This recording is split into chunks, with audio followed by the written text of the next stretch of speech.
Yang berbahagia Datuk Kandan, our moderator, speakers, members of Minds, Lehman, Salam Sejahtera, good morning and welcome to Minds webinar, Realizing the Full Potential of the Intellectual Property. Now, Minds have just completed ITEX 2020 and successfully with more than about 500 inventions. Now, during that period, there were several tech talks.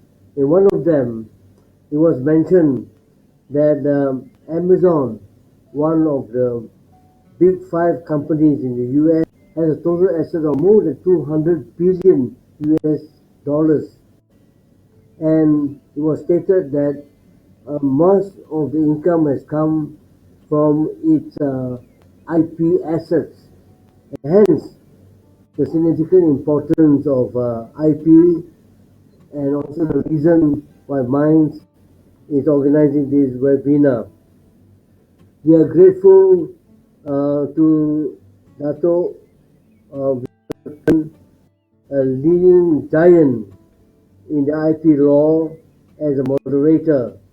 And Dato has more than 50 years of experience in this area, and is a giant in both Malaysia and Asia, being a founder president of the Malaysian Intellectual Property Association in 1986, ASEAN Intellectual Property Association in 1996, and president of the Asian Patent Attorneys Association from 2003 to 2006.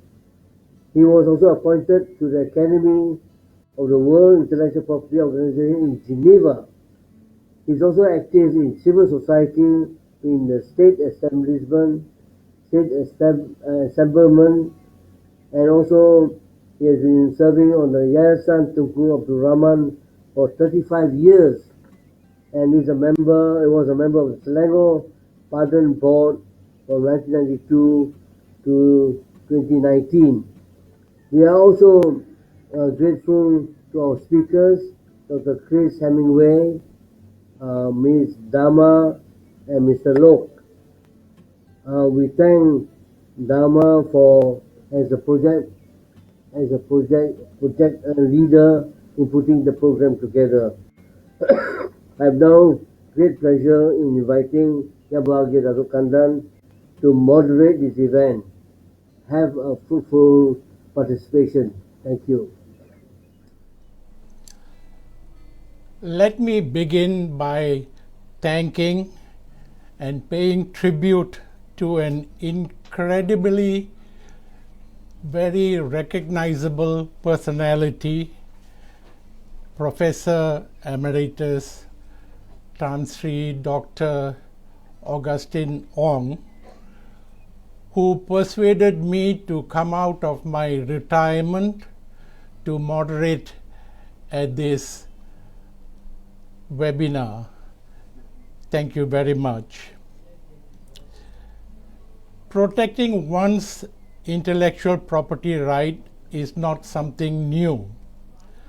There was copyright protection of a literary work 2000 years ago in the time of Emperor Justinian in Rome, who gave the world Roman law, the precursor of the English law that forms the basis of our law in Malaysia.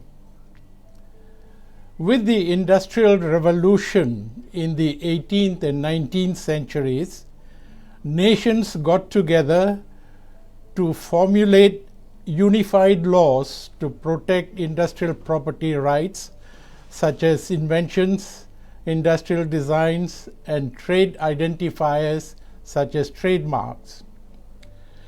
With the establishment of the World Intellectual Property Organization in 1969, a United Nations agency, the 20th century saw even more global agreements and unification of laws for the protection of intellectual property rights.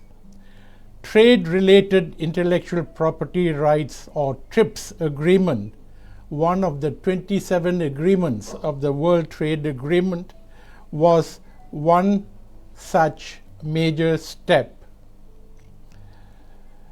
In this 21st century, we face an incredibly challenging technological revolution, what with artificial intelligence playing crucial roles in our lives.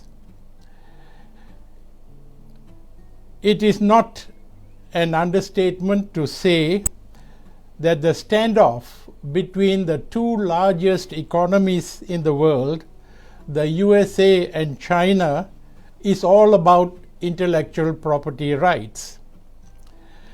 Today's seminar, a virtual seminar, is about IPR, intellectual property rights, as the currency of the future. It is thus appropriate for Minds to launch this virtual seminar on intellectual property rights. We have three distinguished speakers. Firstly, we have Ms. Dharma Shaktini Arjunan, Dharma for short. Dharma is a graduate in law from London University. She has been called to the Malaysian bar. She is an associate member of Chatham House and is currently pursuing her LLM degree in international trade law. Her experience includes stints with the Malaysian Intellectual Property Corporation, MIPO, the World Intellectual Property Organization, and regional projects of ASEAN Prosperity Property Initiative. She is keen in specializing in trade-related aspects of intellectual property rights. The second speaker will be Dr. Christopher Hemingway, who has a very illustrious and lengthy CV. Chris's professional qualifications include: he is a Malaysian patent, trademark and design agent. He is also a European patent attorney. He is a European trademark and design attorney, and he is a chartered UK patent attorney. He is currently the head of Marks & Clark Malaysia Sendirian Berhad, one of the largest specialist international firms of patent and trademark attorneys in the world. Chris specializes in the drafting and prosecution of patent applications and is one of the few practitioners in the country who are also qualified as UK European patent attorneys. He has experience with a broad range of technical subject matter, ranging from mechanical and software-based inventions to medical services and chemical innovations. He holds a PhD degree in microbiology from the University of Warwick. Chris is a fellow of the Chartered Institute of Patent Attorneys, CIPA, of the UK. Chris has acted for various entities locally, including UKM, IIUM, USM, UTAR, UTP, NUS, MITE, MEBIC, and Biotech Corporation. He has been listed in Who's Who legal patents since 2015 and has been named as an IP star in the annual World IP Survey. The third speaker will be Lok Chun Hong, who is also an advocate and solicitor in Malaysia and in Singapore. He is a registered patent, trademark, and industrial design agent in Malaysia. He has been actively involved in IP practice for the past 16 years. He has many awards, amongst them the World Top 1000 Patent Practitioners by IAM magazines and numerous others over the years. Mr. Lok is the managing partner of Pintas IP Group, PIPG, a regional professional IP organization with operational offices based in Singapore, Malaysia, Brunei, with customer services in China and the USA.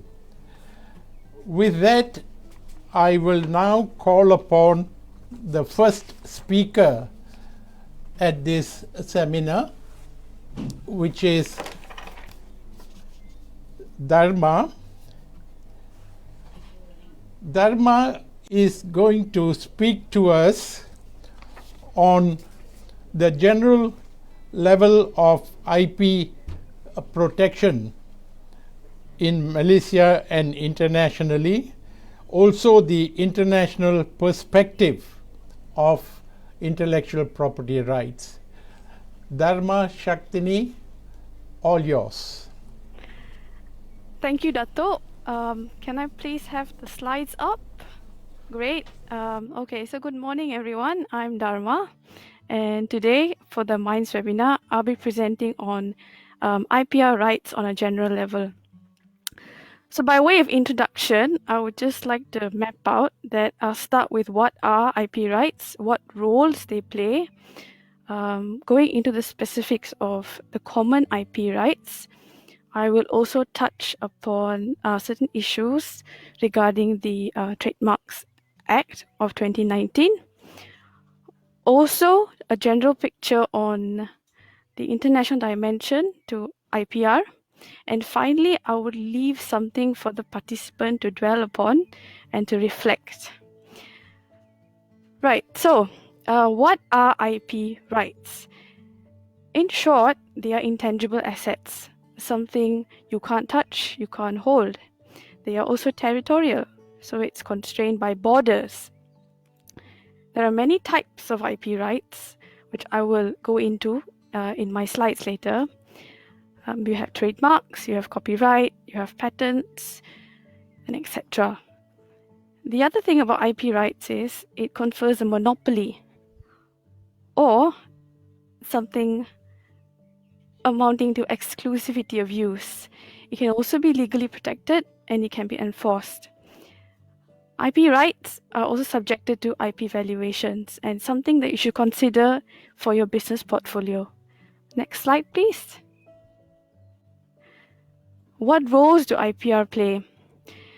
As you can see, there's a light bulb and it's flashing brightly, and that signifies innovation and a dynamic and a competitive ecosystem. Research and development is fostered, especially for IPR-related industries, and this also creates jobs and entrepreneurs. In the big picture, international trade and investment opportunities are present locally and abroad for businesses as well as states. Next slide. What types of IPR are there? I have just listed 8 here, but for the first 4, the common ones, patents, industrial designs, copyright, and trademarks, And for the last four, which is the GI, plant varieties, trade secrets, and layout. For patents, simply put, they're inventions that serve to solve a technical problem. Industrial designs confer an outlook that's ornamental. Copyrights, well, that's something like my slides here. Trademarks, that's probably your mama restaurant, or maybe it's your favorite football club merchandise. What are GIs? GIs confer an identity of origin based on reputation or a certain characteristic that comes from a certain place. It could be Toledo steel, it can be Murano glass. Plant varieties protection confer rights for the plant breeder. And in Malaysia, we have the new Plant Varieties Act 2004. This is a sui generis system or something amounting to a special way of protection. Trade secret could be your KFC formula or the Coca-Cola formula, something that is always kept secret and it's not registered. And finally, there's the layout design of integrated circuits. Next slide. So I've decided to make it quite simple and straightforward. So there's a table in front of you. Let me just go through it briefly. So for patents, it's governed by the 1983 Act as well as the 1986 regulations. And what does it serve? It serves to solve technical problems. There are three elements that needs to be satisfied for patents: novelty, inventive step, and industrial applicability. For the utility innovation, it's only novelty and industrial applicability that needs to be satisfied. What can you do with a patent? You can make, or you can use, or you can sell it. How do you get it?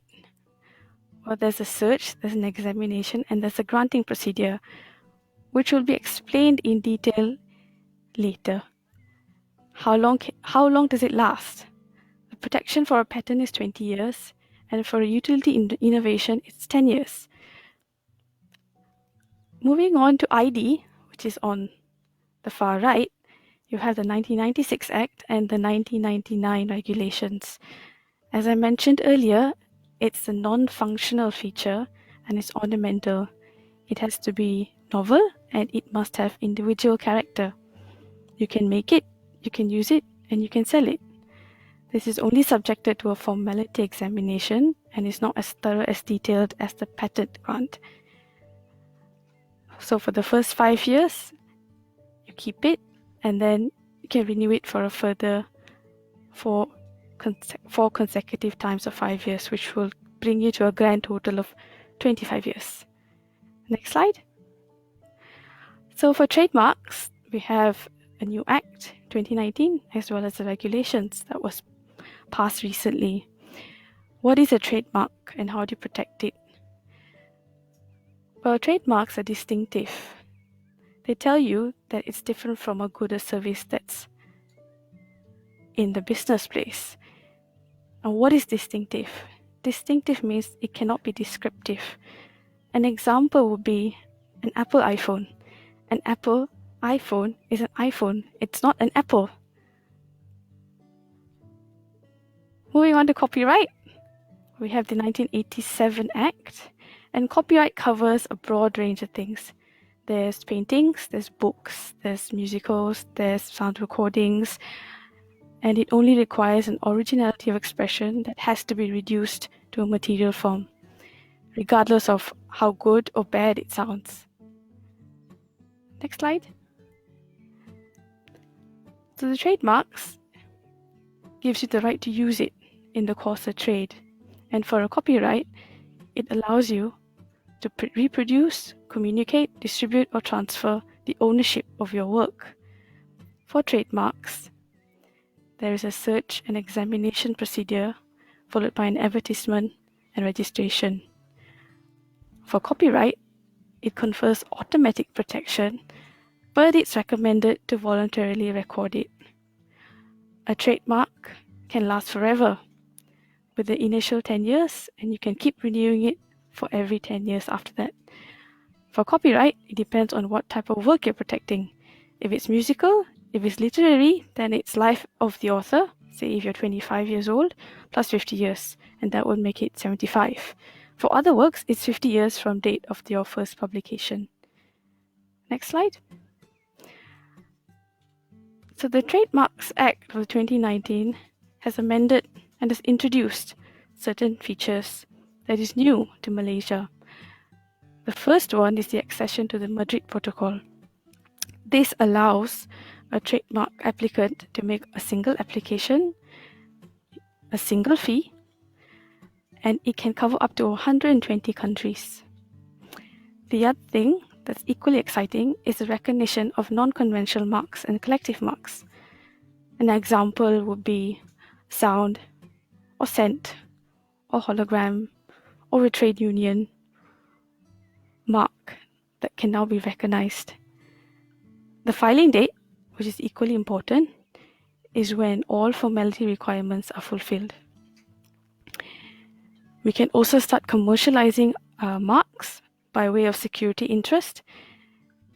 And when it comes to the examination of trademarks, there's a specific prohibition on shape marks under the absolute grounds of refusal.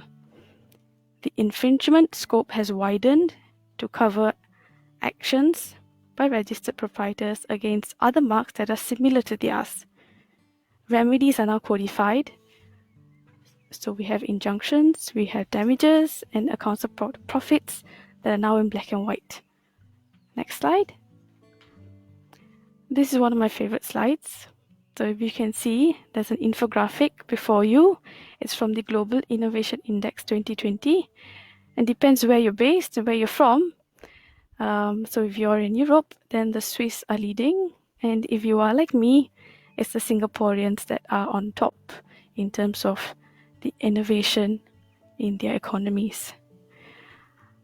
On your right, you will see a list of treaties or framework or relevant architecture that covers IP rights in the international level. As I mentioned earlier, the Madrid Protocol governs trademarks, but we have Berne Convention, we have the Marrakesh Treaty, the Beijing Treaty that covers copyright. And for patents, we have the PCT, we have the Paris Convention, we have the Budapest Treaty, and the Strasbourg classification.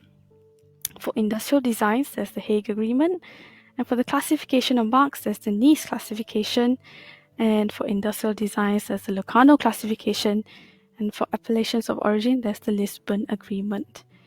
This is something that you can go back and research on if you're interested in. Next slide, please. So this is something that I would like the participants to think. So if you can, put on your thinking caps and try imagining an idea or a brand or a product or a service that you would like to own. And keep in mind all the rights that I've explained to you and try amalgamating it. It could be a combination of patent, copyright, trademark. It could be trademark, copyright, industrial design, and then try formulating it and coming to a brand name that has a value. And why am I saying this? I'm saying this because after a certain time, when the duration of protection may be over, you will have an established brand, a reputable brand that people will remember and people will cherish. And that is how value is attached to intellectual property rights. So with that, I would like to thank everyone for listening. And back to you, Atok Kandan. Thank you, Dharma. You kept to your timing very, very well. Obviously, very experienced in this kind of webinar meetings. Thank you, Dharma. We'll reserve questions to later. I now invite Dr. Chris Hemingway, who is going to address us on ways of protecting IP rights, particularly through registration of rights. Thank you, Chris, all yours. Thank you, Dato. Could we have the slides up, please? So Thelma's given us an overview of what types of IP rights there are. What I'm going to do is go through the bit more detail about how you actually apply and obtain these IP rights. Next slide, please. So generally speaking, with each registered IP right at least, these are the steps that you would go through to obtain the IP. So quite often you do a search first to make sure that no one else has already got the same sort of right as you. Then you prepare an application and submit it to the patent office or the registry for the relevant IP rights. It's then examined and usually published at some point along the procedure. And if there are no objections from the registry or anyone else, the rights are normally granted. And then most of them are then renewable after a certain amount of time. So patents are typically renewed on an annual basis to keep them in force, whereas trademarks are renewed every 10 years or so. Next slide, please. So when you go and see someone like me to help you register your rights, or one of the others, these are the sorts of things that you would need to give them. The main requirements to submit an application to register your rights. So for patents, for example, they'd need a description of the invention together with some drawings. To register a trademark, you'd need the brand itself, whether that's a word or an image, and then a list of the goods and the services that are associated with that brand. So for example, if you wanted to register your McDonald's trademark, for example, you'd need a list of the food requirements, the list of food that would be associated with that brand. For a registered design, you need, because this is all about the aesthetic appearance of something, you need going over this off. Just got a few technical issues here. Okay. All right. So, and then with a design, because this is about aesthetic experience, you need a copy of the drawings together with a statement of novelty. What is it that makes these the appearance, a new appearance of a product? Now, I put a note here about priority claims because if you file an application in Malaysia, you then have up to a year for patents or 6 months for trademarks and designs to submit your application in other countries as well. As Dharma mentioned, IP rights are territorial, so if you only file an application in Malaysia, it only protects you in Malaysia. If you wanted to get protection in the US, then you need to file an application in the US. And the priority system gives you a limited amount of time in order to be able to do that without losing the earlier state. You also need to provide the owner details. So if you work for a company, that may well be the company. It could be the inventor or the designer themselves. If the owner is a company, then you also need to say, well, how does that company derive the rights to the invention or the design from the inventors? And lastly, you need to provide an authorization, something like a power of attorney to your selected agent in order to be able to submit the application on your behalf on the first place. Now, with most of the IP rights, for trademarks and designs in particular, as well as copyright, it's relatively straightforward to be able to submit the applications. You could probably do it yourself. It's always recommended to use an agent because the procedures are very complicated and the registries, the respective registries, quite often come back with references to the law, and if you're not familiar with how they operate and the laws themselves, it's quite difficult to handle it. But it is possible to do it yourself for trademarks and designs and copyright, I think. But especially for patents, I think you always need to use an agent, and again, it's always recommended anyway, because you have to be able to draft the patent application in both a technical and legal format, and that's why patent agents are available to be able to do this. Now, because of that, I'm going to focus a little bit more on patent applications and what's involved, so you can get an idea to see what patent agents need in order to register the application, and then what happens in the procedure. Can I have the next slide, please? So when you're drafting a patent application, it's a little bit like a scientific paper in some ways. So we deal with quite a few universities, so they're familiar with how scientific papers are written. But there's a bit more to it, and it needs to be transposed into a slightly more legal format for the purposes of examination at the patent office. So the first part of it, the background to the invention and the field of technology, anything that was done previously, that's what we call prior art that you might have identified, that goes in the background to the invention, the introduction part of the patent application. You then need to provide a full disclosure of the invention, so a description of how it works, what it does, together with some diagrams if that's relevant. Then because a patent is all about a solution to a particular problem, that's how an invention is defined, you need to say what the problem was with everything else that was working previously. So you start off with your, the issue was that I couldn't do something, and then you describe your invention to solve the problem. So, and what those key features are that solved the problem with the prior art. Now, the important bit here, especially for patents in particular, and the reason I've highlighted it in red is because in scientific papers, you do not need to say why that solution wasn't obvious. But in a patent, you do. Inventiveness is defined by a non-obvious solution to a problem.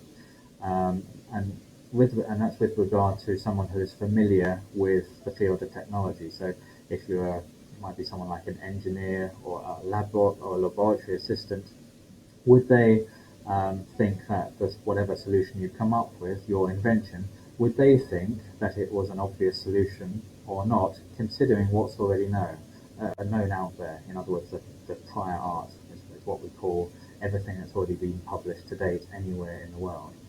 And what we're looking for generally to show that the solution is not obvious, or in other words, inventive, is some kind of technical advantage or some kind of surprising effect. Would it, if you gave your invention to someone in a laboratory or an engineer, would he think, oh, I didn't expect that to happen? Or does the existing prior art, what's already out there, does it tend to suggest an alternative that means that your invention, they wouldn't have expected your invention to work in the first place? Does it teach away, they say? Or is there a combination, when you put it all together, of what's already out there? If you take A plus B, do you get AB, or do you also get C? Does it mean that you end up with a different unexpected combination? And if you can say, yes, this was unexpected, then you can say that you've probably got something that can be considered to be patentable, meeting the requirements of novelty and inventive step. So one of the things that I'm always telling inventors is before you submit the application, your patent application, firstly, don't disclose it, don't publish it, because that will potentially invalidate the novelty of any patent application that's submitted later, although we do have some grace periods in Malaysia which helps. But also have a think about, especially these parts in red, why is your solution, why is your invention not an obvious solution, considering what's already out there? What is it that makes it clever or special? Okay, let's have a look at how we actually go through the procedure. Could I have the next slide, please? So we're just going to look at Malaysia to start with, and then I'll show you how this fits in with the rest of the world. You'll see here that there's a timeline on the left-hand side measured in months, and time 0 is your kind of the reference point for pretty much all the others. There's a few steps you can do though before you get to submitting your Malaysian patent application.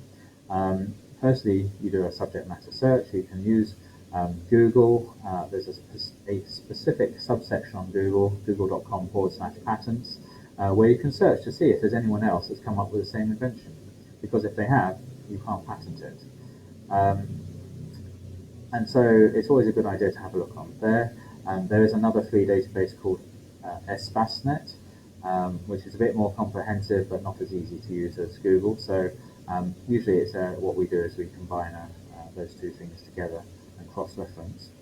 But let's assume that there's no issues with your patent search. You find that you think it's still your invention is still novel and inventive. So the next step is to draft an application, a patent application. No, not yet. We've gone on a slide.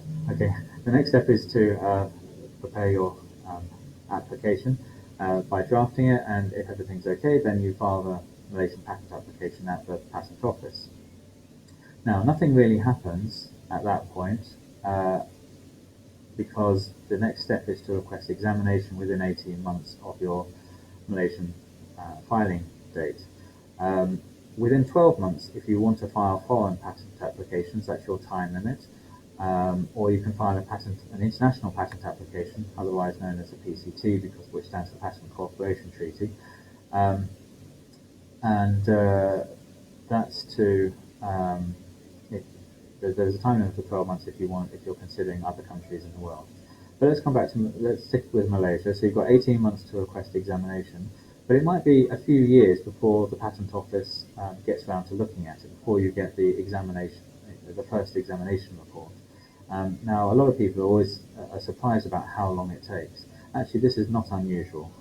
Every country in the world has a fairly significant backlog of patent applications. Even the fastest countries, even if you look at the US or Europe or Korea or Japan, the main ones, it's probably 2 or 3 years before you get the first examination report. Malaysia is a little bit slower than that. It's maybe between 3 and 5 years before you get that first examination report. But that's actually still much faster than some of the other countries in the region, like Indonesia or Philippines or Thailand, where you might be looking at anywhere between 5 and 10 years before you get the first examination report. Now, what the examination report tells you is it gives you the first idea of what the patent office thinks about your invention. Typically, they raise some sort of objections because they think that you try to claim too much in your invention. Maybe when you have a patent application, at the end, it's the scope of protection is defined by a series of numbered paragraphs, which we call claims. And they start off fairly broad, and they get progressively narrower as you go through the claims.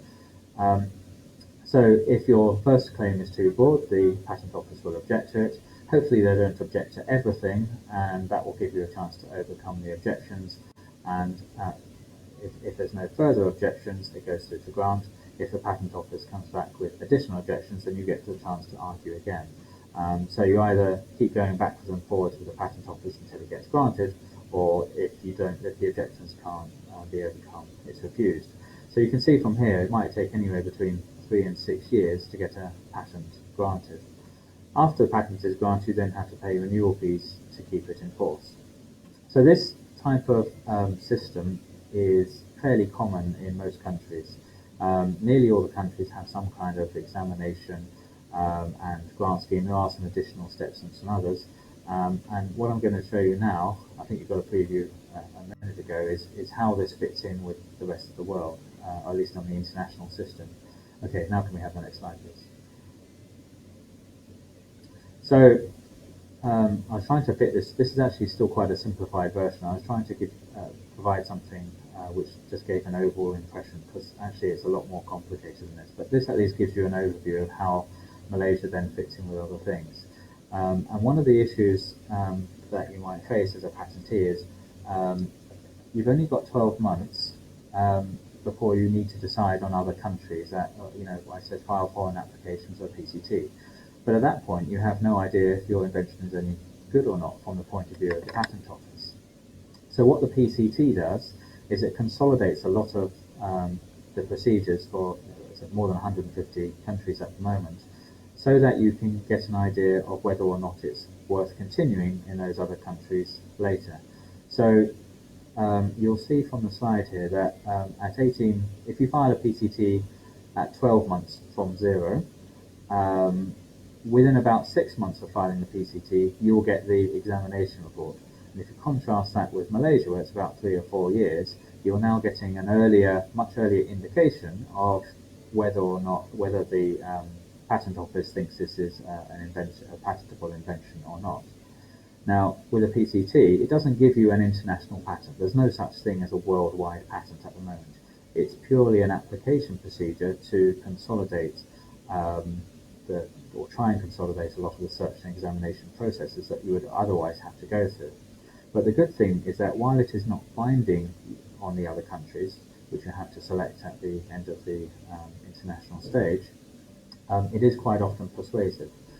So, and what I mean by that is, you'll see here that on the timeline that 30 months from your original application, so about 2.5 years, when you choose those individual countries, if you've got a favourable search and written opinion from the international examiner, the national stage examiner will say, well, we don't have to do any work now, it's all been done. Or at least that's what you would hope they would say. It then gets processed in the national stage much more quickly. So if we look at Europe as an example here, that's the EP on your screen. At 30 months, we choose these 5 countries or regions, and then it has to be examined by the European examiner.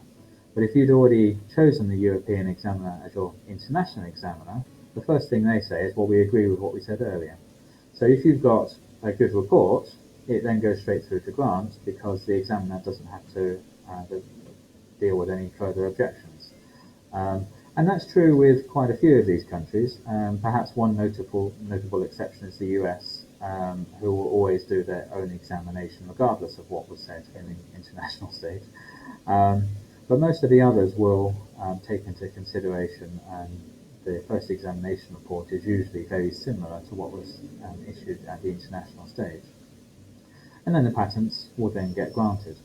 Now you'll see there's an extra line here compared to the previous slide, which is if you look under examination for the Malaysian application on the left, you've now got, once you get a patent granted in certain countries, which is the 5 listed there, plus UK, which is registered as Great Britain GB application.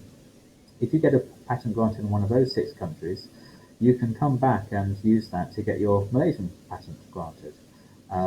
The 18-month deadline can be deferred until 5 years from time 0 to allow you to get one of the other patents granted. And this is called modified examination rather than substantive examination.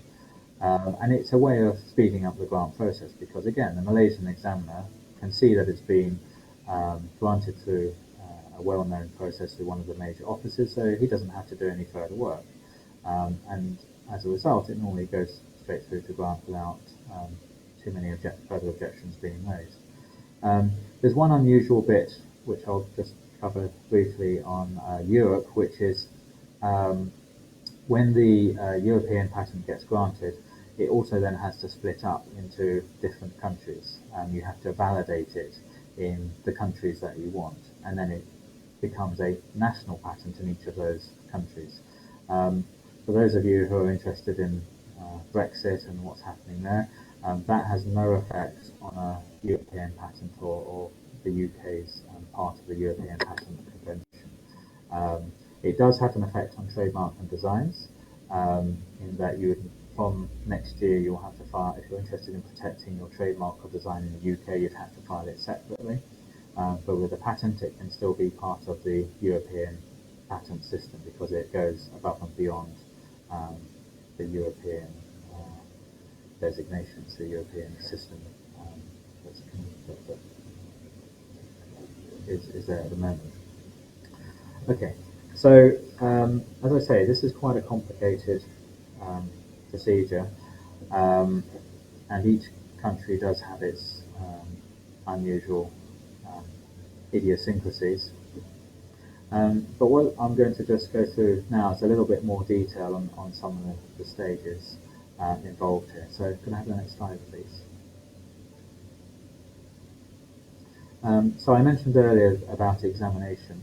So I'm just going to really focus primarily on Malaysia now. So normally you have 18 months from the filing date, or 4 years if it's on national phase coming in from abroad to the PCT.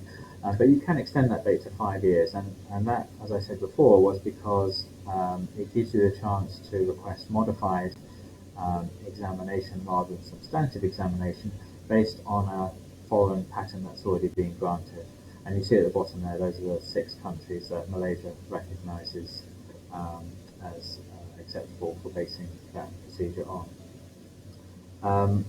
So after you've requested the examination, as I said, you get an examination report. Next slide, please. These are sometimes referred to as office actions. Could I have the next slide, please? And usually, if it's a patent that's coming from abroad, normally what the examiner says, well, we agree with what it was said during the international stage. But if it's a local application, there isn't a corresponding foreign case, then the examiners will come up with their own views on whether or not the patent application is novel and inventive, whether or not the invention meets the requirements for patentability. But bear in mind, you've only got 2 months to apply, at least for the modern application.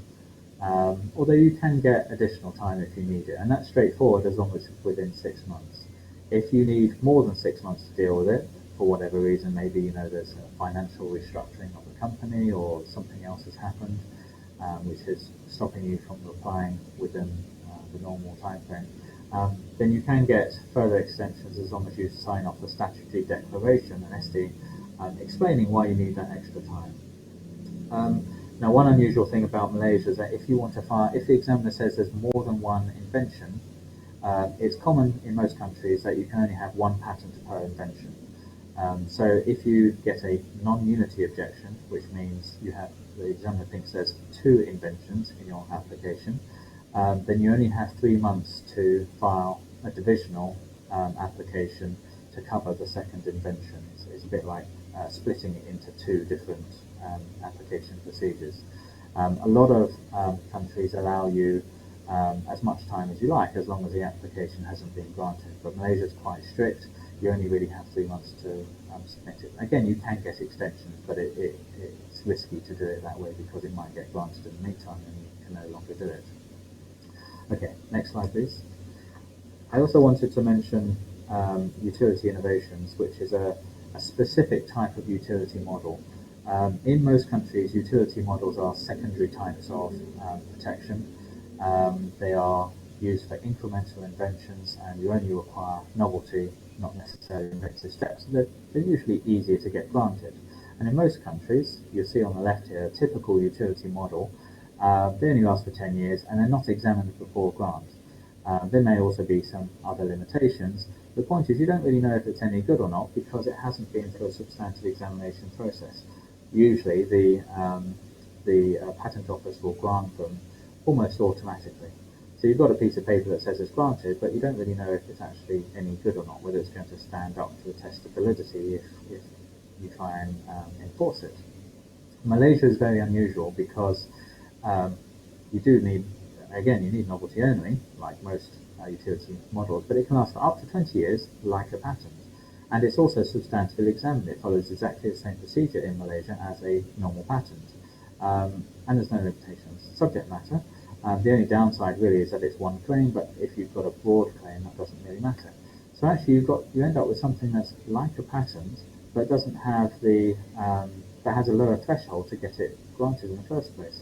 So theoretically, that means you can have a broader claim, but with the same term and examination procedure as a patent, which I think can make it stronger than a patent. Now, it didn't start off like that. It's kind of evolved over the years. But I don't know any other country in the world that has a system which gives you such a strong IP right. And while they're not kind of promoted heavily, I think actually they are much stronger than most people give them credit for because of the way that they've evolved. Okay, let's go to the next slide.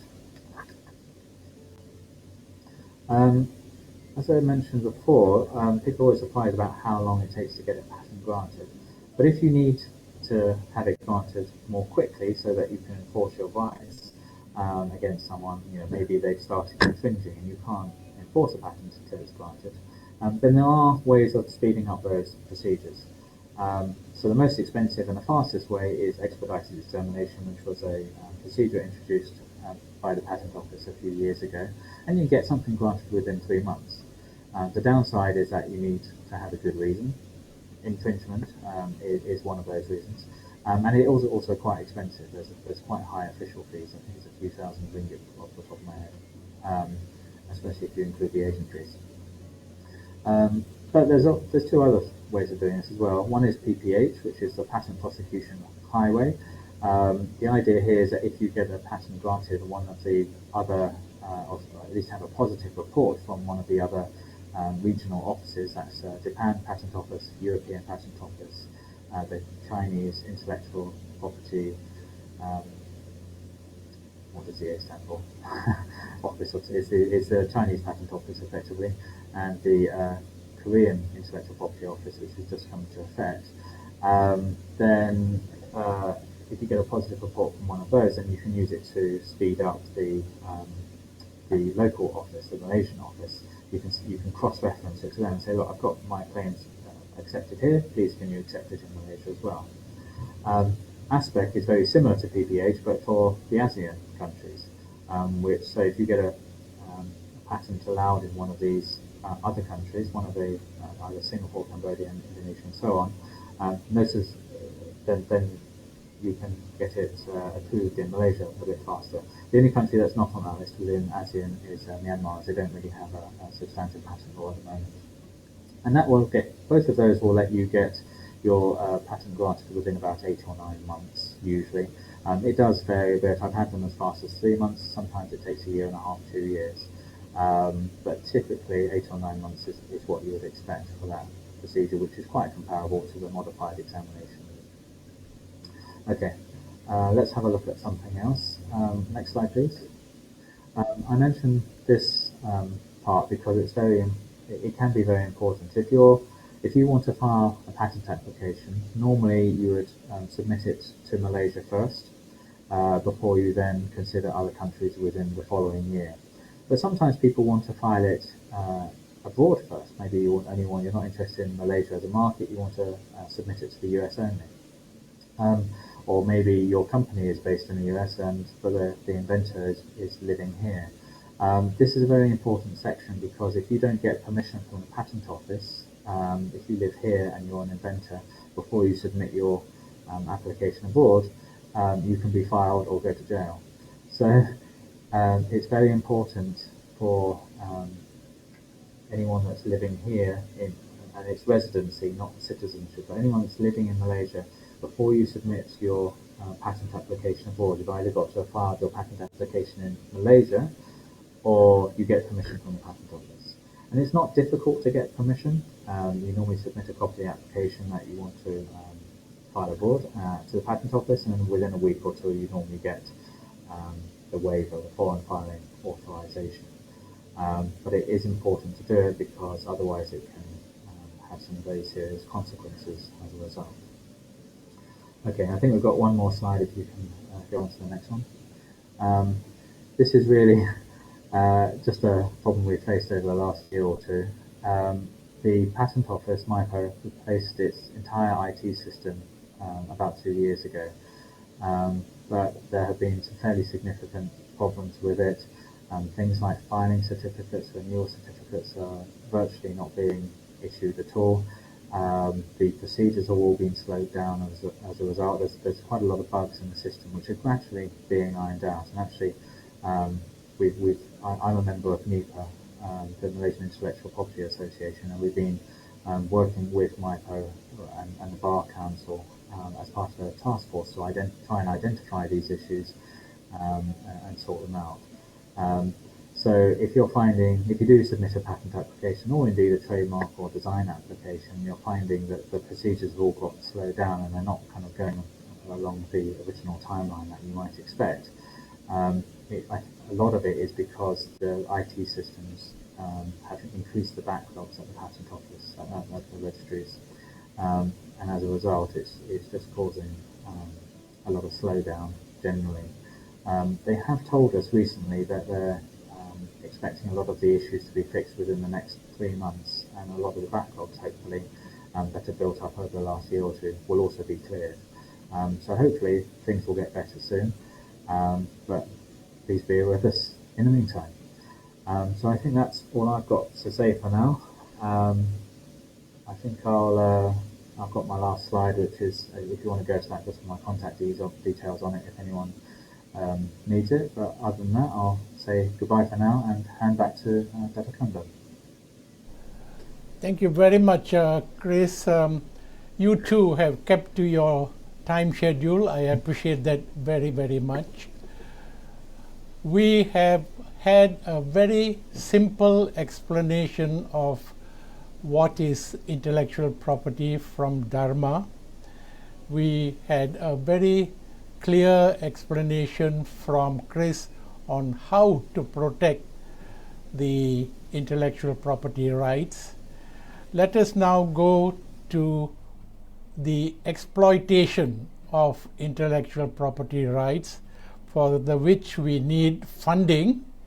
And to talk to us about funding opportunities for intellectual property entrepreneurs, we have Mr. Lok Chun Heng.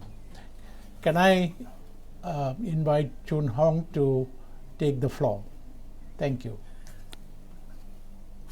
Yeah, thank you, Dr. Kandan. Can you hear me? Yes, very clearly. Yes. More importantly, I hope the participants can hear you. Okay, good. Yeah, thank you, Dr. Kandan, for the introduction, and also thank you, Miles and Tan Sri Augustine Ong, for giving me the opportunity to speak at your forum. Can I have the slide, please? Yeah, I'm not in control of the slide, so yeah. My topic for today is funding opportunities for intellectual properties entrepreneurs or company rich with IP assets. Next slide, please.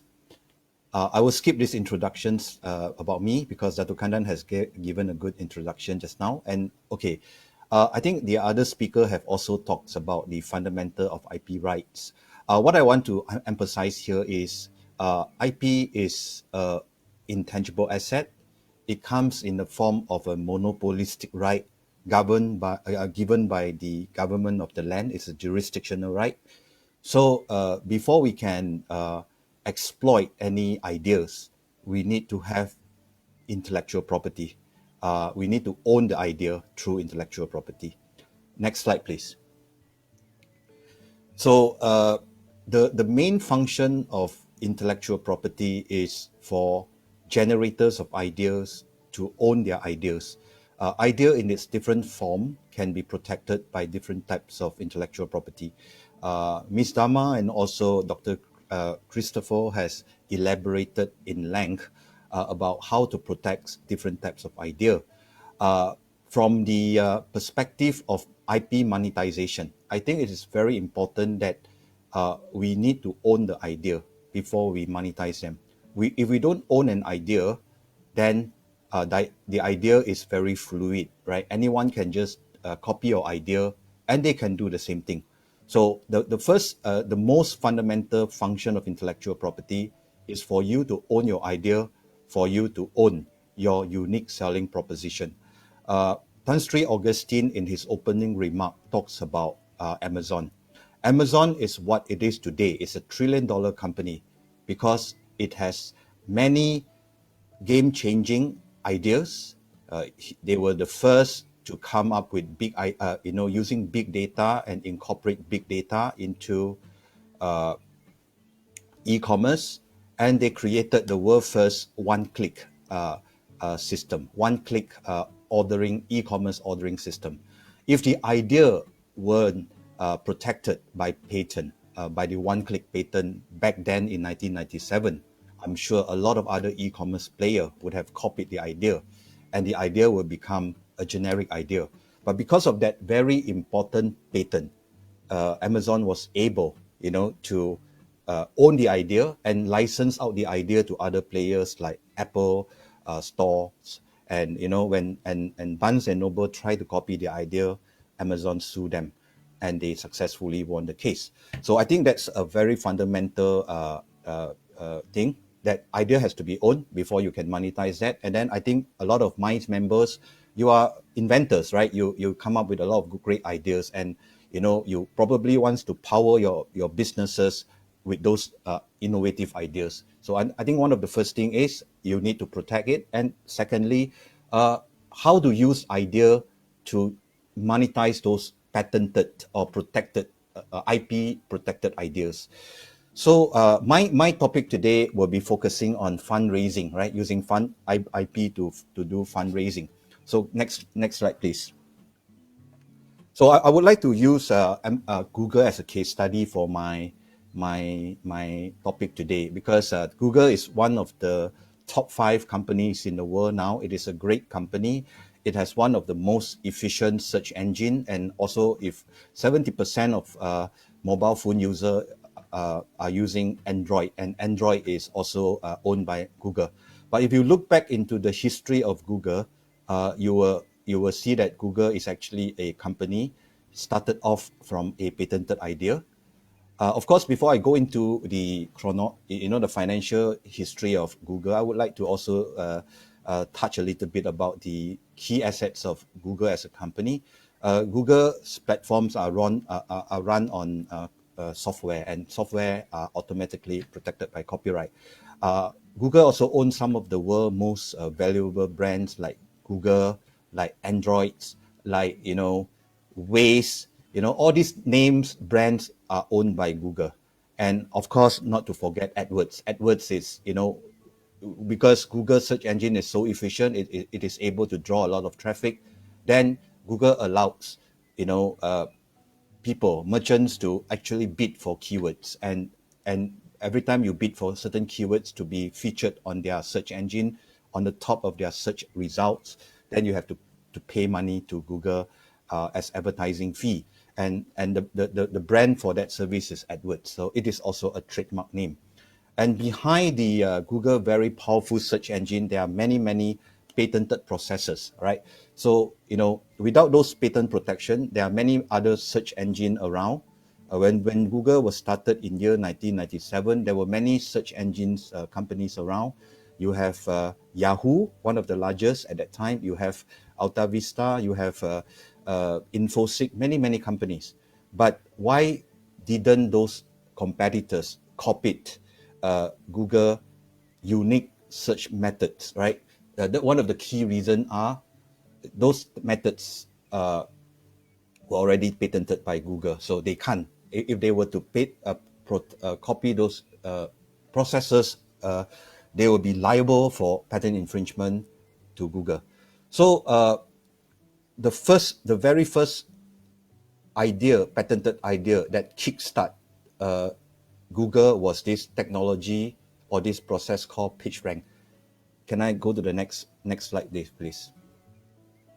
So if you look at this PageRank, it is actually a patent filed by Stanford University. The two PhD candidates, Larry Page and Sergey Brin, the two founders of Google, joined the University of Stanford. As part of their PhD program, they do research on how to improve the search result for internet searches, which was at the infancy in 1996, 1997, right? So there are many processes, and Larry Page was the first to come up with this idea of using the number of backlinks every web page has to do ranking. Meaning if your web page has many backlinks, then you will have higher score and your page will be ranked higher compared to others.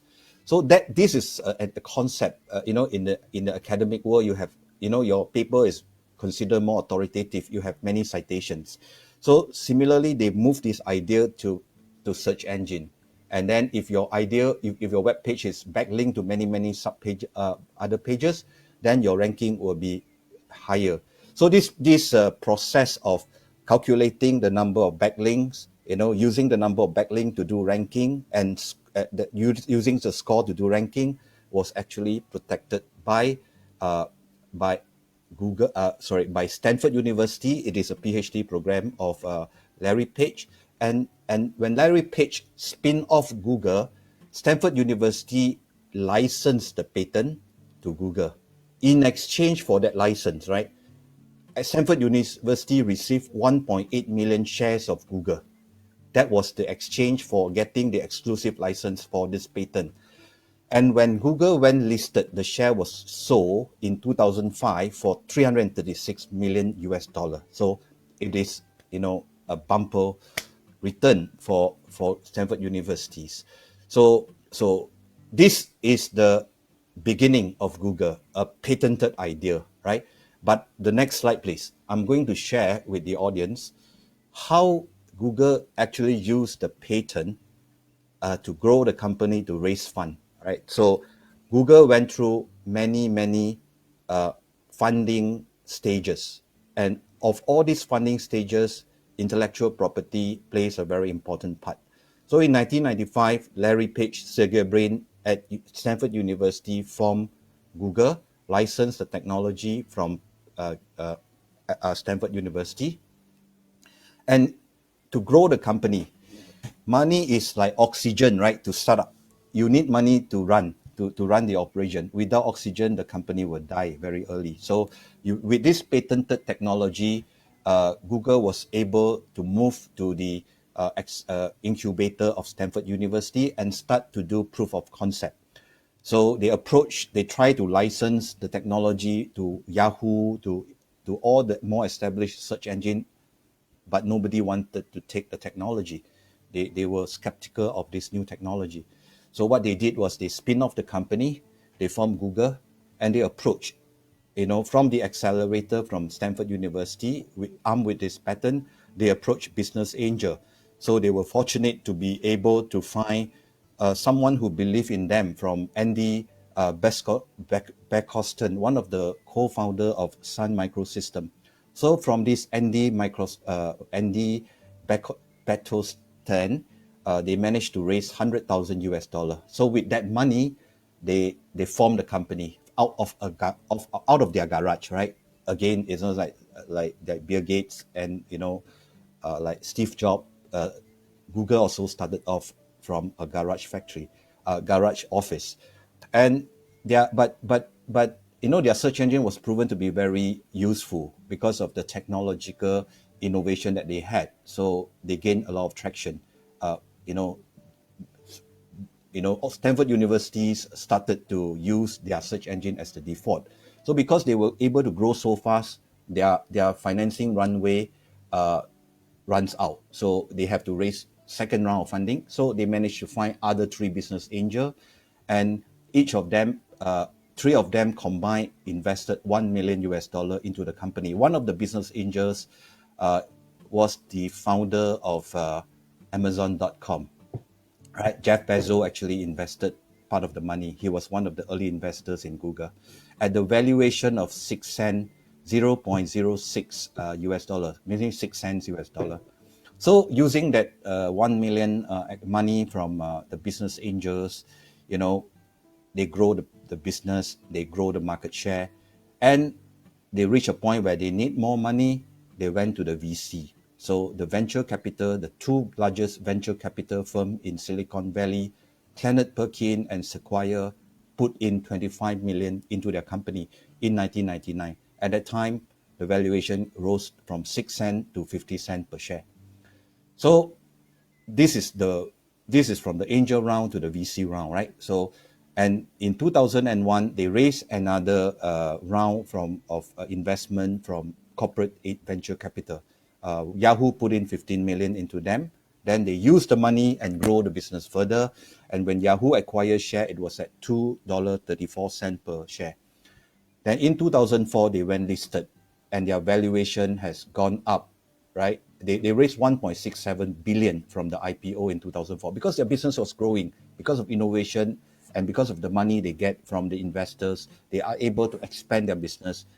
IPO in 2004 at the valuation of 85 US dollar per share. Today, 2020, despite COVID and everything, their market share has hit more than 1 trillion US dollar. Of course, they have along the way make many successful acquisition. They acquire Android, they acquire Waze, they acquire many other company. They acquire YouTube, for example. So they become what they are today, a $1 trillion company.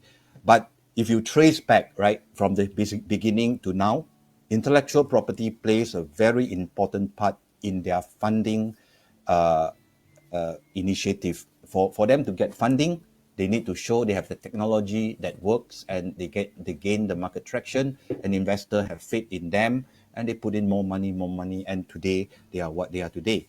So can I have the next slide, please? So Alphabet, now the company is rebranded as Alphabet. Alphabet has many brands, and Google is one of the brand. They also Alphabet also own YouTube. Alphabet also own Androids. Alphabet is one of the 4 company that has hit $1 trillion valuation. There are 4 companies that has passed the threshold of $1 trillion valuation. Among them, they are Apple, Microsoft, Alphabet, and also Amazon. And all these companies, if you look at their balance sheet, I would say more than 90% of their assets are in intellectual property assets. Yeah, it's not the traditional industrial age company. Next slide, please. So I'll go into my topic today, which is IP finance. How can IP-rich company raise financing using intellectual property? Next slide, please.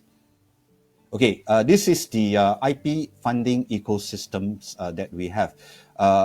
Intellectual property plays an important part in different stages of business evolution, right? When you are in the early stage, there are certain funder, you can go for certain funding.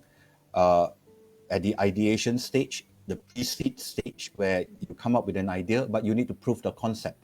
So there are funders, there are certain parties that you go for funding to prove your concept. So if you can live beyond the pre-seed stage, from the proof of concept to prototype stage, then there are other classes of funders available.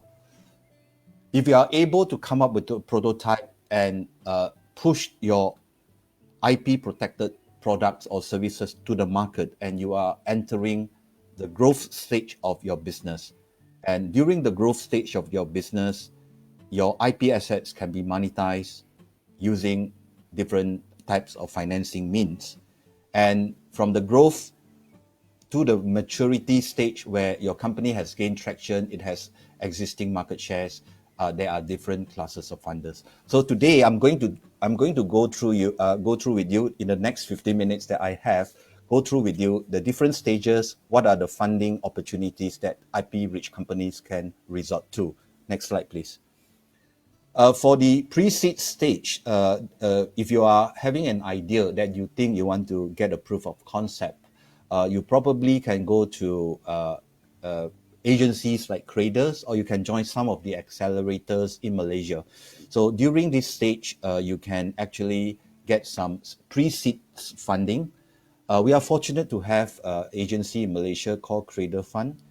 Cradle has come up with this CIP 300, where startup with good ideas can apply up to 300,000 in the form of grant, right? To prove your concept, to prove that it works. Of course, it's getting more and more stricter for you to get funding from CIP, from Cradles.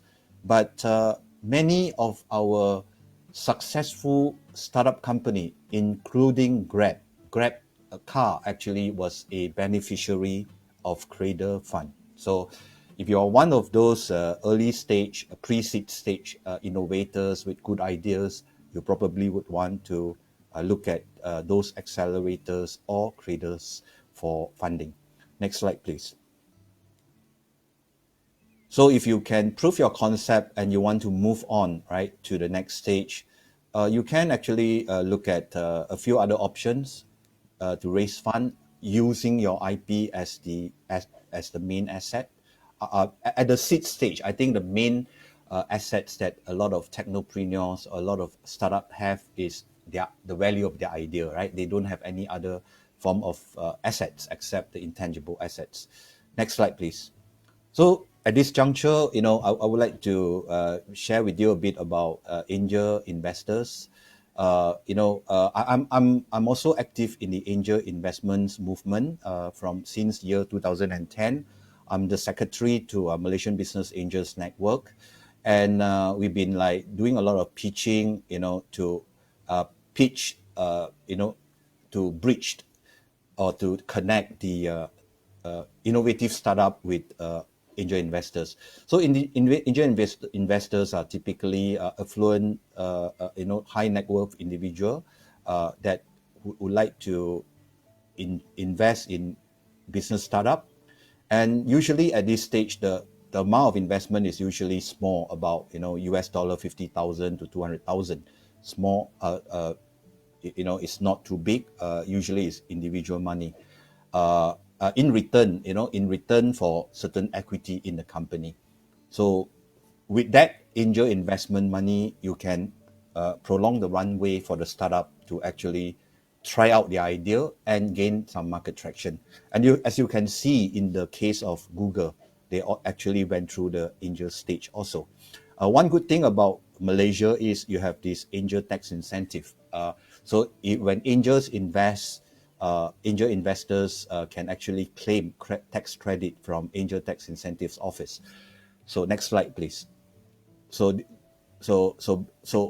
the benefit of getting business angels is not apart from money, you can also gain network and also some sharing of experience from the business angels who are usually, they have their own business experience and they are able to provide good advice or mentorship to the startup. Next slide, please. And in Malaysia, I'm also the secretary of Malaysian Business Angels Network. So it is an official trade association for angel investments in Malaysia. And over the years, we have done 348 pitches and raised investment in about 78 companies. And there are many angels. MBank comprises of many Angels Club, and we also run one of the Angels Club. Next slide, please. Yeah, so this angel tax incentive is actually to incentivize more private money to invest in startup. The government comes up with this tax incentive for angel investors. So if you are a startup and you are accredited and the investor is also accredited, the investment can enjoy tax break up to 500,000 of a tax relief per annum. Next slide, please. So since 2010, we also run an IPO Angels Club. It is part of the MBank. MBank, we are actually one of the constituent founder of MBank. So we try to link startup rich in IP with the angel investment. Okay, next slide, please. So apart from business angel, which is, I think, getting more and more important, companies can also go to government for grant during the seed stage. And one of the grant that I want to share with you is the MOSTI R&D grant. It gives up to 3 million and 24 months, 3 million, up to 3 million, which is in the form of a matching grant. So this grant is still open. So if you are looking at using some of the grant money to produce your prototype, you can go to this MOSTI R&D grant. Next slide, please. MTDC has also certain certain grants for IP owners. For this technology acquisition grant is actually for you to acquire foreign technology. Next slide, please. Next slide, please. Yeah, there are certain slides that we have prepared a handbook. If you're interested, you can actually download on some of the grants. We went through the list of grants in Malaysia and we pinpoint some of the IP grant that, I probably have no time to share with you all today. Next slide, please. Yeah, due to financial liberation, Security Commission has also come up with more innovative way for early stage company to raise funding. And one of them is crowdfunding. Equity crowdfunding is what I would like to introduce to you. Next slide, please. Yep. Nowadays, there are already 10 licensed equity crowdfunding platforms in Malaysia. Instead of going to the capital market to raise equity funding, you can start up especially the IP-rich startup, can also go to one of these 10 platforms to raise funding from the crowd. So the crowd can go to the platform, look at your proposal, and if they are interested, they can invest into your company through this crowdfunding platform. This is regulated by the Security Commission. And in year 2000, this is not the latest statistics, but you can see that a fair amount of money has been raised through those crowdfunding platforms. Next slide, please. Apart from the equity crowdfunding, there are also P2P lending platforms where instead of going to the traditional banks are always very conservative when it comes to IP assets. So those peer-to-peer platforms allows startup or IP-rich company to go through this platform to borrow money from the crowd. It's peer-to-peer through this platform. Next slide, please. Again, in Malaysia, it is also regulated by Security Commission. As of today, there are 10 platforms out there. And as you can see, a fair amount of money has been raised through the peer-to-peer financing. And I believe IP owners, armed with their innovative ideas and their IP assets, can try their lucks at those P2P platforms. Next slide, please.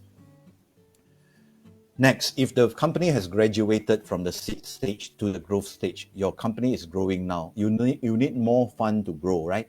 So there are other funding opportunities for the IP owners. Next slide, please. Yeah, one of them is IP collateralized loan, right? You can use IP as a collateral to borrow money from financial institution. Next slide, please.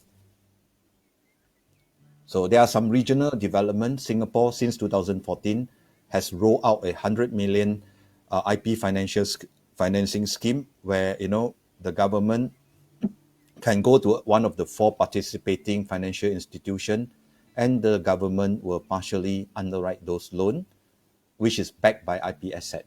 Okay, this is one initiative in Singapore. Next slide, please. In Malaysia, government has also come up with the government guarantee scheme for IP assets for financing from financial institution.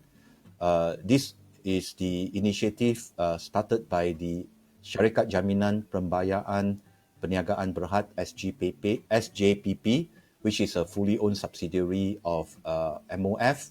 Started in January 2018, 1.5 billion was allocated for this purpose, where government will provide guarantee and the money will be allocated to the bank to be lent out to the IP owners using IP as a collateral. Next slide, please. So these are the criteria, right? You can borrow up to 5 million, right? So unfortunately, I think the banks are not willing to take this up, and the participating bank are not very forthcoming in giving loan, IPGS loan, but the scheme is there to be exploited. Next slide, please.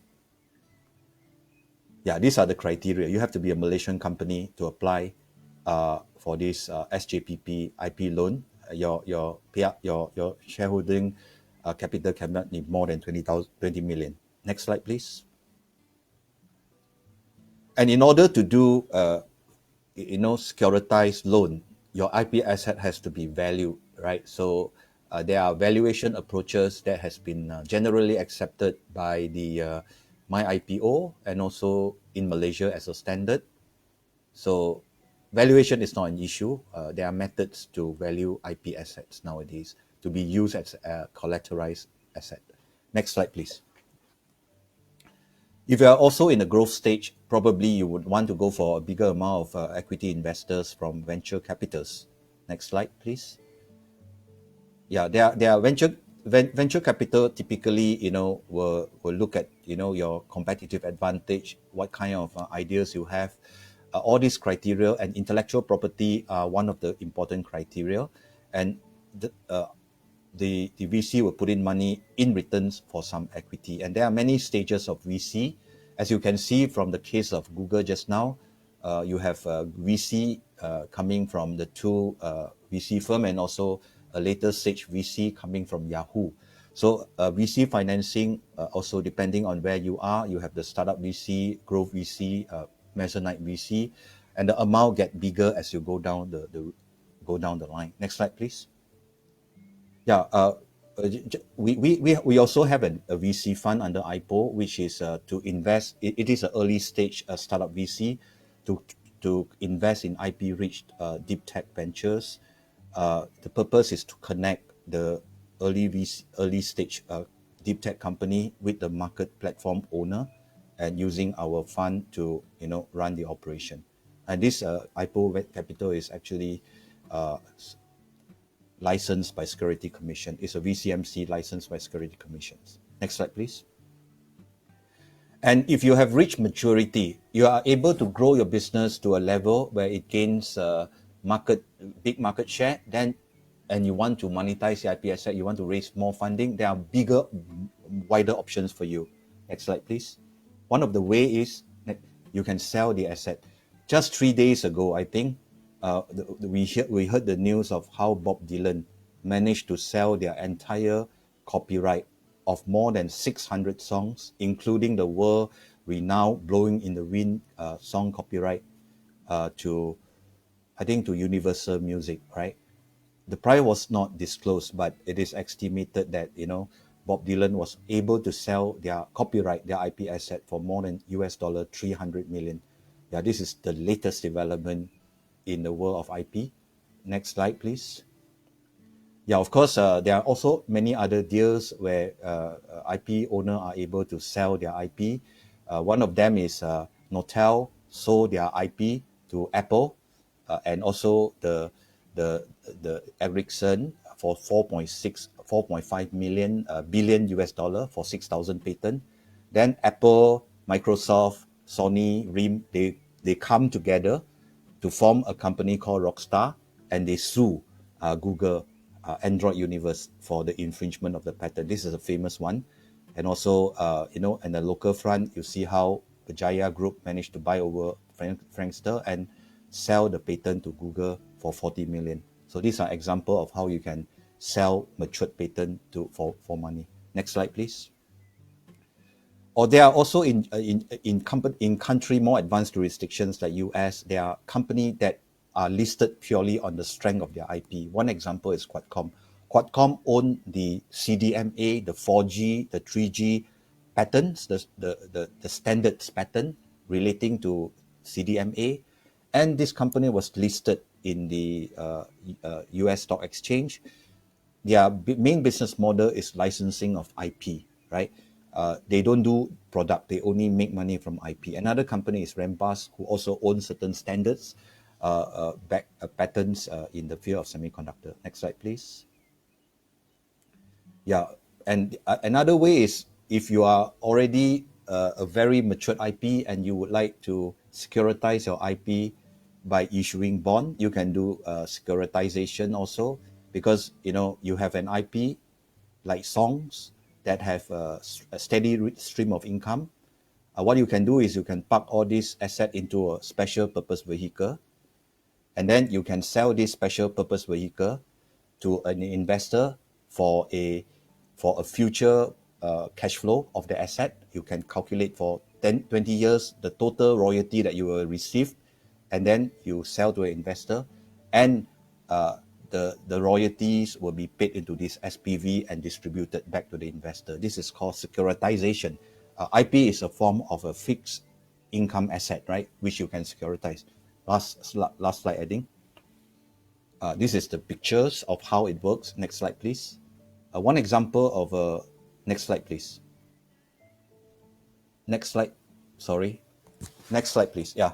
This is a the very famous Bowie bond, right? So Bowie, as a singer, has many blockbusters record, right? So all the royalty from the songs of Bowie song was actually future royalty was actually put together in SPV and sold to Prudential Insurance. So in return, all the future revenue was actually paid to this company.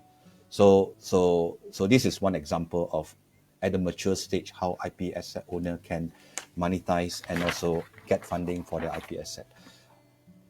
Next slide, please. I think with that, I come to the end. Next slide, please. Of my presentation, I pass the floor over to Datuk Kandan. I hope I do not exceed my time. No, Mr. Lok, you did not exceed your time. In fact, you have another 5 minutes to run. Is but it so? Thank you very much for keeping to time. Much appreciated. By the way, welcome. I know you are a latecomer, but your presentation is exciting, even to me, right? Oh, thank you very much. Right. It is very, very exciting because it's one thing to have the intellectual property and get the protection, and it is quite another thing to exploit it to your benefit, right? And your presentation has really given me a lot of insight into how we can proceed with the exploitation of the intellectual property. I know that Tan Sri Augustine Ong and Minds have been planning for this virtual seminar for more than 3 months, and it is a very, very meticulous attention that has been given to A, the selection of speakers, B, the topics, and generally the contents. Let me tell you, despite my 55 years of experience in the field of intellectual property practice, I found today's presentations very edifying and informative. And if I may, with the permission of my senior colleagues Chris and Lok, pick up Dharma, you have touched on a topic on intellectual property which has always been very difficult to explain, that the intellectual property right is acquired through originality, the first to create it, be it an invention or copyright or trademark, originality and distinctiveness. Distinctiveness is extremely important for intellectual property. I have had difficulty explaining even to the judges of the High Court what distinctiveness is, but you have put it so simply, Dharma. Apple iPhone, it is not Apple but an iPhone. That is a very, very clear, simple way of explaining an important quality or qualification required for an intellectual property. So on behalf of Tan Sri Augustine Ong and Minds, may I thank each and every one of you. Now it is question time. I'm taking a little longer to wind up because I see here there has been no question from any of the participants.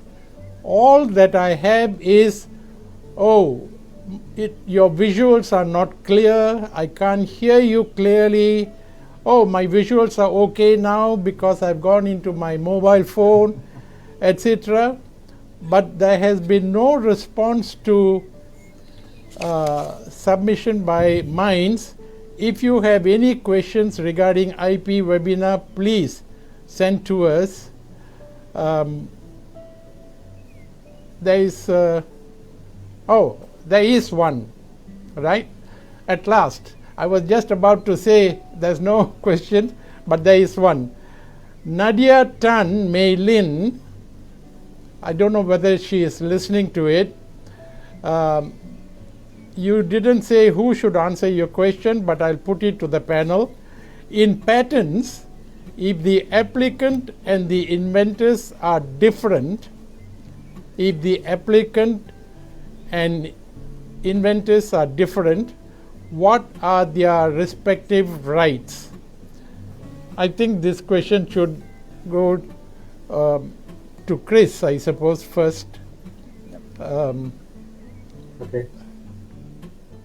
Can you hear me? Is Could it on? you answer, Chris? Nadia, Can you- please listen to your answer to your question. So the applicant is the person that has the right to enforce the patent once the patent is granted, and essentially owns the patent.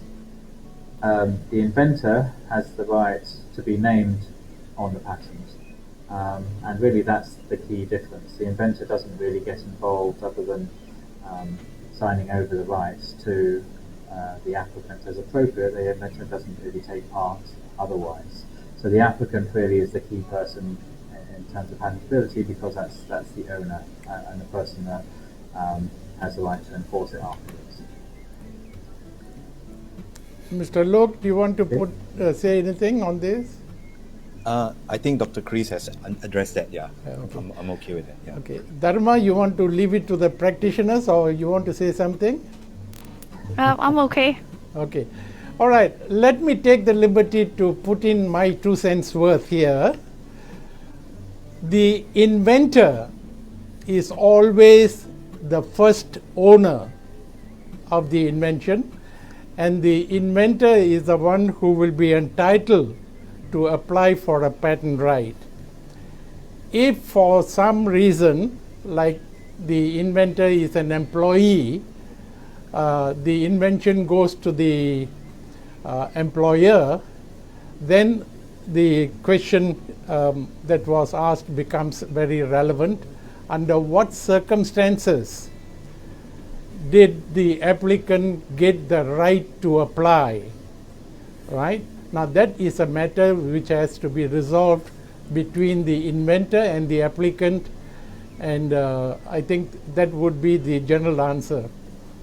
Is it okay, Chris? I think that would be acceptable, Yeah. Mr. Lok? Yes, definitely. Okay. Now, I have another question here. After Nadia Tan, it is, thank you everyone for joining us. Don't forget to like your minds, etc. Sonia Wong, is there a criteria on the sequence of inventors list similar to the case of scientific paper? Is there a criteria on the sequence of inventors? Whoever understands the question may answer. I think, Dharma, if you want to say something on this. I think probably Dr. Hemingway could start and then I could just add. Yeah. So, okay, well, if I can just say the short answer is no. Unlike a scientific paper where you normally put the primary person, the primary person normally goes first and then the group author might go last. With a patent, there is no sequence to who goes first. Having said that, people do sometimes want to put their names first, and you can do that. So if you want to put your name as the first inventor, then that will be respected, but it actually makes no difference in terms of the law. Thank you. Mr. Lok, you want to input anything? Yeah, I couldn't quite understand the question, Yeah. actually. Sequence of inventor, okay. To me, my understanding is there's no significance, because it follows the order we submit them, right? So, but it doesn't mean that if you are listed on top, meaning you are the lead inventor. There's no rule from my IPO or any of the patent officers saying that. But I may be wrong on this point. No, I think the intention of the question is who gets priority, right? Okay, Who yeah. gets priority? I think my 2 cents worth will be that it is not who goes to the patent office first. It is a question of who invented the invention first? I think in terms of, I think that's a pith of the question, I think. Yeah. Who can get patent right?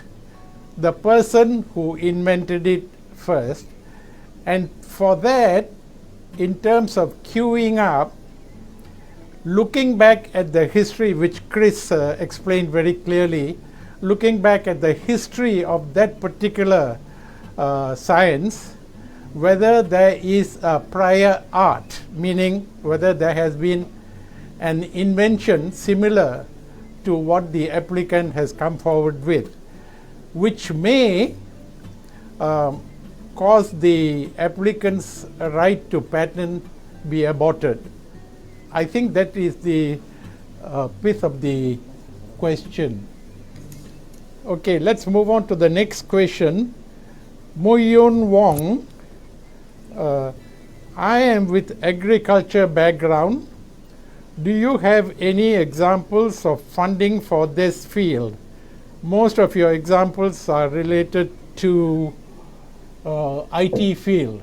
Mr. Lok, the questioner has directed the question to Mr. Lok, Chun Mong. Yeah, thank you, Dr. Kandan. I'm sure there are funding for agricultural field. If you look at the grant, the government's grant, some of the grants are actually targeting agricultural innovation. If you look at the Angels site, there are many deals. I think recently one of the companies that has raised some fund from the equity crowdfunding is actually from the agricultural space. They actually innovated agriculture by incorporating the Grab car concept, right? Now everybody can have an agricultural they can do agriculture. If anybody wants to participate in the platform and be a farmer, you can do it. And that platform was actually has successfully raised fund from one of the ECF platform. So there is no limitation as to where the venture is coming from, but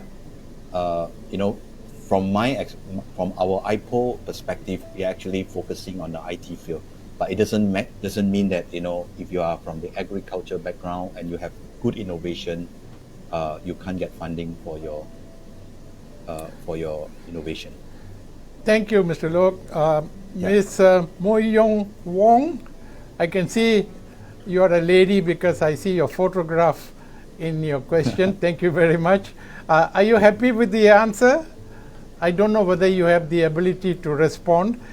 If you are not happy, you can ask a counter question, right? Basically, the answer is yes, you can get funding for agricultural inventions to be exploited. The next question comes from Mr. Saravanan Arjunan. In business studies, the question is already on the screen. In business studies, I came across many business models, for example, stakeholder mapping, BCG matrix, etc. How are these business models protected? Is it via copyright? Chris, is this your field? I think this might be partly my field. So one of the things you've got to bear in mind with the Patents Act in most countries is that methods of doing business are excluded from protection. So a lot of the time you cannot patent a method of doing business. But if there's something where it involves maybe a bit more equipment or something like that, then you may be able to patent the equipment that's used for doing that business. So there is even if it's a method of doing business, sometimes there are exceptions to that where you can protect it. with a patent. Otherwise, yes, then I think it would be under copyright. And I suppose the downside to that is that copyright is quite limited in terms of its protection. If you change too much of it, if someone comes up with a similar business model but doesn't use exactly the same layout as you've set out in the copyright, if you've done diagrams or you've written a text on how it works, if they use different words or different diagrams, then they're going to get around the copyright. So for that reason, patents are generally preferred as an IP right compared to copyright, but they're not always applicable for the reasons set out before. Do any of the others want to add comments? Yeah, Dharma, you want to add anything? Just a short comment. So under Malaysian patent law, business models can't be protected. So the other viable option is, like Dr. Hemingway said, it's copyright. But yeah, there are limitations to it. Okay, thank you. We have a response from Ms. Wong just now. She says, thank you, Mr. Lok. Thank you. And Nadia Tan has also thanked the speakers for the answer. Sonia Wong goes on to say, thank you for the answer to my first question. I have a second question. Is MOSTI fund still easily available? I believe what Yep. I think she continues to say, I believe it. Is it still easily available? I'm not sure whether government funds are ever easily available, but Mr. Lok. Yeah, I would think that officially, yeah, it is available. In fact, just recently, I think they have certain tranches that you need to apply for. There are certain tranche one, which I think ended half a year ago, and then you have further tranches to come out. So I think there's allocation made for the grant, but it is getting harder and harder to get a grant from the government. And they have set strict criteria, meaning you have to be in certain priority areas, right? So if you are able to show that you have a very good IP in those priority areas, I would say that it's worth a try, right? It's after all, you don't have to repay back those grants. So that's my comment. I think, yeah, it's still open, I would guess. Thank you, Mr. Lok. We have thank you from Mr. Saravanan to Dr. Chris and Ms. Dharma for the answers you provided him. We have another 10 minutes for question and answers. There is Mr. Stephen Chew. Mr. Stephen Chew, the question is on the screen now. If our company appoints a local IP firm to carry out patents registration for our firm in a few overseas countries, whereby in this case they first write to get a quote from the overseas agent, and when the quote is confirmed and accepted by us, they add in their local professional fees and government tax, etc. into the bill. My question is, after our agreeing to the quotation under such an arrangement, does our company have the right to also ask for the invoice from the overseas agent, because we want to know whether the quote that they originally quoted us is correct or being inflated, whether there is a markup by the local patent attorney, patent agent. Chris? Yes. I That's a good question. I mean, actually, if in our firm, if a client asks us for a copy of the Foreign Agents Bill, then we'll provide it. Yes. We do that certainly for a number of local organisations that I think, as part of their policy, have exactly this concern. They want to make sure that the costs are not inflated, that there's no middleman. Perhaps I don't really know the reasons why. Whether it's a right or not, I'm not really sure of. I'm not a lawyer as such. So if I can, maybe you can answer that one. Okay. And one of the others might know. What about the other two speakers? Or you want to comment? Of course, Dharma, you may not be able to comment on this. Mr. Lok? Yeah, I think as a practice, we allow our clients to request for the original invoices from foreign agent. It is a matter of practice, I guess. Yes. For legal practitioners, it's almost a must that the invoice from the foreign agent is disclosed to the client. That much I can say from my little experience. Sonia Wong has thanked for the answers. Saravanan has thanked. Is there any more question? Okay, I think Stefan Chu was the last person to ask the question. I think that brings us to the end of the question and answer session. All I want to do at this stage is, first of all, thank the participants who have taken the trouble to ask us questions, and I want to thank each and every one of the speakers, Dharma, Chris, and Mr. Lok, for an excellent presentation. And it is not an understatement, I can tell you, I felt edified by each of your presentations. And if I, after 55 years dabbling in the field, can be edified, I'm sure the participants have benefited. And we must thank Tan Sri Augustine Ong and Minds for putting this webinar together. May I now officially close the webinar.